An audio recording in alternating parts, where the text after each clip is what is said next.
Coming up on the evening, we've got some showers out there, especially across northeast Arkansas.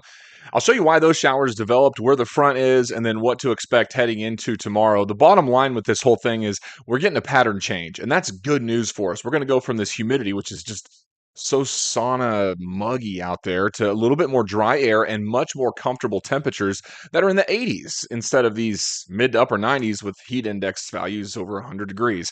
All right, so let's get right to it. Where are we now? Well, right now, we're looking live. That's out towards Fayetteville, and you can see cloud cover. We've had quite a bit of clouds across the region today. That's helped keep instability down. Look how green it is.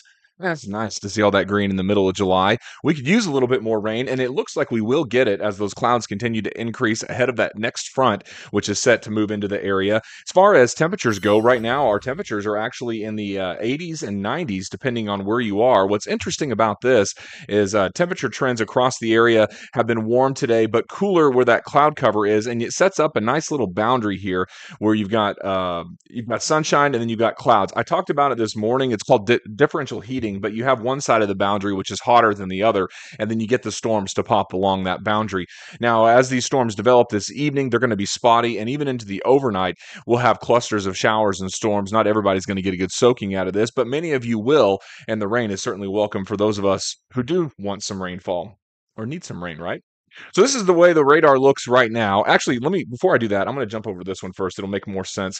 So this is the satellite. I'm going to zoom in here, and then I'm going to hit play. And what you're going to be able to see here is that boundary I was mentioning here, right there, right in here. So you get the storms popping along that boundary where you've had temperatures that are warmer right next to temperatures that are cooler. It almost acts like a little mini cold front, and then that's why those storms have started to develop. So this evening, yeah, it's certainly possible that this area here in central Arkansas could see an additional shower or thunderstorm. Problem is, it's already late in the evening, and daytime heating's already fallen apart since the sun setting. So it's unlikely we're going to get anything big time going out of this thing. But it's something to watch this evening as we have that temperature contrast. So here's our friend the front, just to the north.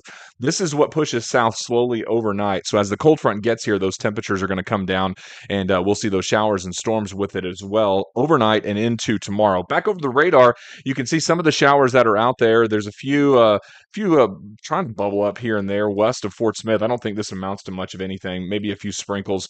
And then to the east, these are severe thunderstorms. These are up there across parts of Mountain View, Marshall, Clinton, moving out towards Heber Springs. Those showers are tracking eastward, and it looks like we had one that popped up just north of Dover in northeastern Pope County. So a few showers out there that way too as they move off towards the east. So where's the front? The front is here. You can see the front lined up across. This is actually midnight tonight. Should point that out, right? So at midnight tonight, South Missouri, Northeast Oklahoma, North Arkansas, that front moves through, and it's going to give us a few showers and thunderstorms moving along that boundary. So when you wake up in the morning, we'll probably have some areas of rain that are ongoing. You might plan for that if you have plans early in the day. Sometimes traffic moves a little bit slower with the rainfall, and then that front will work its way through during the day tomorrow with frequent bouts of rain on and off. Timing wise, I thought this was interesting. The National Weather Service in Tulsa puts this together. And it's a bar graph starting at 9 o'clock tonight, going through about 6 o'clock tomorrow. The top is the percentages they give hour by hour. You can just kind of tell where it peaks there. We start running with those high rain chances after midnight through about 9 in the morning, and then they start to fall off a little bit as far as the timing goes. So mostly an overnight type rain. You'll hear some thunder, but the risk of severe weather is low with this for the overnight hours. This evening, we've got a little bit of a risk for us for damaging winds, but at least as it stands now, it looks like Batesville out towards Searcy and Heber Springs are going to get the brunt of it as it moves on through. So to sum it all up, we've got those showers and storms that are set to move into the area this evening and tomorrow. A wholesale pattern change is coming. That's awesome. Temperatures are going to fall from these 90s and miserable to 80s and what?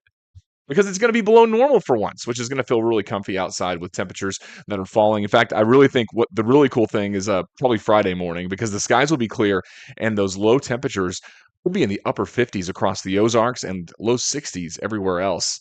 Yeah. Nice little blast of cool air in the middle of July, just what we need. You guys know it's not going to stick around, right?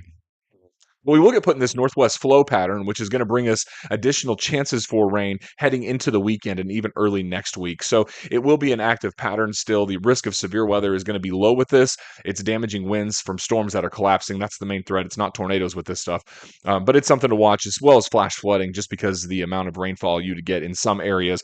But notice out even in central and northern Arkansas, not everybody's getting soaked, but those who are getting soaked, what's the saying? When it rains, it pours.